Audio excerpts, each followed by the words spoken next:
नमस्कार बच्चों, कैसे हैं आप लोग? बहुत अच्छे होंगे। टीचर्स एकेडमी ऑनलाइन प्लेटफॉर्म पर आज हम लोग जंतु विज्ञान के लिए कुछ इंपॉर्टेंट पॉइंट्स लेकर आए हैं और ऐसे पॉइंट्स हैं जो एग्जाम में लगभग आते ही रहते हैं और लगभग कई विद्यार्थियों को कंफ्यूजन बना ही रहता है। तो फिलहाल आज हम लोग बात करने वाले रूल्स के लिए। ये जो रूल्स हैं ये इंपॉर्टेंट रूल्स हैं आपके लिए।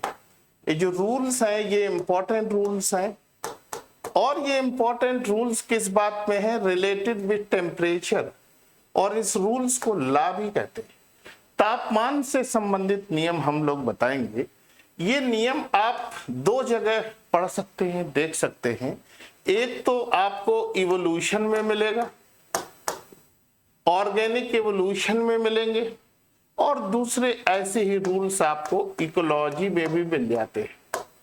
इकोलॉजी में चूंकि वहां पर तापमान का संबंध बहुत होता है, तो आइए हम लोग बात कर लेते हैं इंपॉर्टेंट रूल्स के लिए।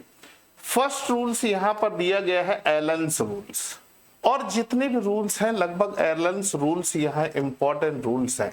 हमने आपके लिए सारी चीज लिख दी है, केवल आपको सुनना समझना होगा और याद करना होगा।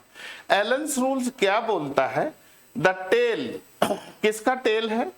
इस टेल और snout and ear are smaller in colder reason.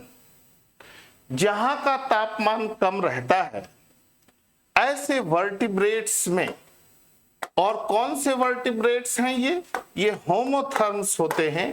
समतापी, समतापी जितने भी होते हैं उनकी टेल, स्नाउट और ईयर पिन्ना ये छोटे होते हैं।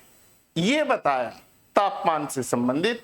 तो जब ऐसी बात करेगा आपको क्वेश्चन यहां से उठा करके रूल्स के नाम दे देता है। ऑप्शन में ऑप्शन छोटे होते हैं, क्वेश्चन बड़े होते हैं, तो वो हम लोगों को सावधानी यहां पर रखना होगी। नेक्स्ट रूल्स है नंबर 2 पर जॉर्डन्स रूल्स। इंपॉर्टेंट रूल्स ये भी है, सभी इंपॉर्टेंट ही लाए गए हैं आपके लिए। क्या बताया? The fishes in cold water possesses more vertebrates than those living in warm water। Warm water के कंपैरिजन वाले वर्टिब्रेट्स, और कौन से वर्टिब्रेट्स में? फिशेस में। कोल्ड के कंपैरिजन में मोर वर्टिब्रेट्स यहां पर। The fishes in cold water possesses more vertebrates. संख्या जितनी भी वर्टिब्रेट्स होती हैं वो आपकी लार्जेस्ट क्लास के रूप में पीसीस आती है, और पीसीस को ही फिशेस आप बोल सकते हैं। तो तापमान से संबंधित ये हम लोगों ने दूसरा नियम अध्ययन किया। तो नियम आते ही रहते हैं, इसलिए उनको थोड़ा ध्यान से देखना है आपको। तीसरे नंबर पर हम लोग आए हैं गॉल्जर्स रूल्स या गॉल्जर्स लॉ। इनको रूल्स और लॉ इस नाम से बोलते हैं। क्या बात की है तापमान से संबंध में? Warm blooded animals of hot and humid areas have melanin pigment in abundance. Means temperature में वार्म ब्लडेड समतापी एनिमल्स होते हैं। समतापी एनिमल्स आपको पता है, आप बहुत अच्छे विद्यार्थी हैं, दो ही हुआ करते हैं। एक एवीज होती है, बर्ड्स जिनको बोलते हैं, और दूसरे में मैमल्स होते हैं जिनको हम लोग स्तनधारी बोलते हैं। तो वार्म ब्लडेड एनिमल्स में एवीज और मैमल्स आए। Of hot and humid areas have melanin pigment. तापमान जहां का ज्यादा होगा, आप समझते हैं जैसे तापमान बढ़ता है तो बॉडी का मेलानिन पिगमेंट उसी रेशियो में इंक्रीज करता है।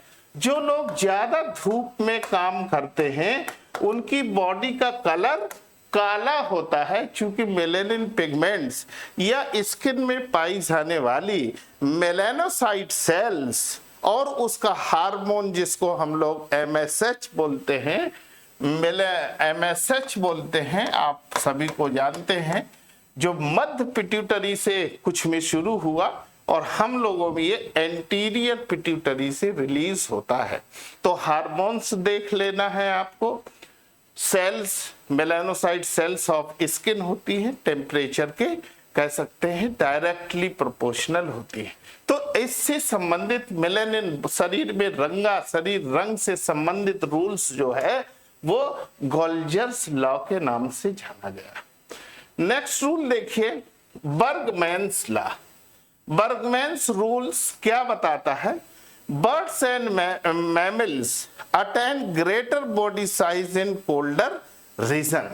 जो समतापी होते हैं, अब देखिए इसको आप वार्म ब्लडेड इसी संदर्भ में बोल सकते हैं। आप यहां पर नाम ही दे दिया, जैसे गोल्जर्स और बर्गमैन्स लॉ के बीच में अगर हम लोग बात करें तो birds and mammals attend greater body size in colder region, ये बताया आपको बर्गमैन्स रूल्स ने। तापमान से संबंधित शरीर का और शरीर के उपांग का संबंधित ये जितने भी लॉ हम लोग पढ़ेंगे, यहां बॉडी साइज की बात कर दी है, उपांगों की बात नहीं किया है। ये नेक्स्ट फिफ्थ में रेंच लॉ, रेंच रूल्स बताया। ये लॉ जो है वो नॉर्मली किसी जगह सामान्य वे में नहीं मिलता, तो इसको हम लोगों ने आपके लिए यहाँ कनेक्ट कर दिया है कि जानकारी में ये भी बना रहे। तो birds in cold region are which narrowing wings, चिड़िया जो ठंडे प्रदेश में पाई जाती है उनके पंखों का आकार छोटा होता है, नैरोइंग विंग्स होती हैं, then in warm areas with broad wings. इसको कैसे याद करेंगे? गर्मी में जो गर्म प्रदेश में चिड़िया पाई गई हैं उनके पंखों का आकार ज्यादा होता है, और जो ठंड प्रदेश में पाई गई हैं उनके पंखों का आकार नैरो होता है। तो जब कोल्ड होता है, ठंड होती है, तो कोई भी चीज सुखड़ी रहती है तो चिड़िए का आकार का साइज छोटा होता है, और जब गर्म होता है कोई चीज तो फैलता है, गर्मी में फैलता है, तो यहाँ पर पंखों का आकार बड़ा है। और इसको बताने वाले हैं इकोलॉजिस्ट हैं और इवोल्यूशन में हेल्प किया रेंच लॉ। तो ये लॉ का एक इंपॉर्टेंट स्लाइड आपके लिए समाप्त हुई। ठीक है, थैंक यू। ये आपके एग्जाम में काफी महत्वपूर्ण होगी, आप इनको पढ़ सकते हैं, लाइक शेयर कर सकते हैं। Thank you.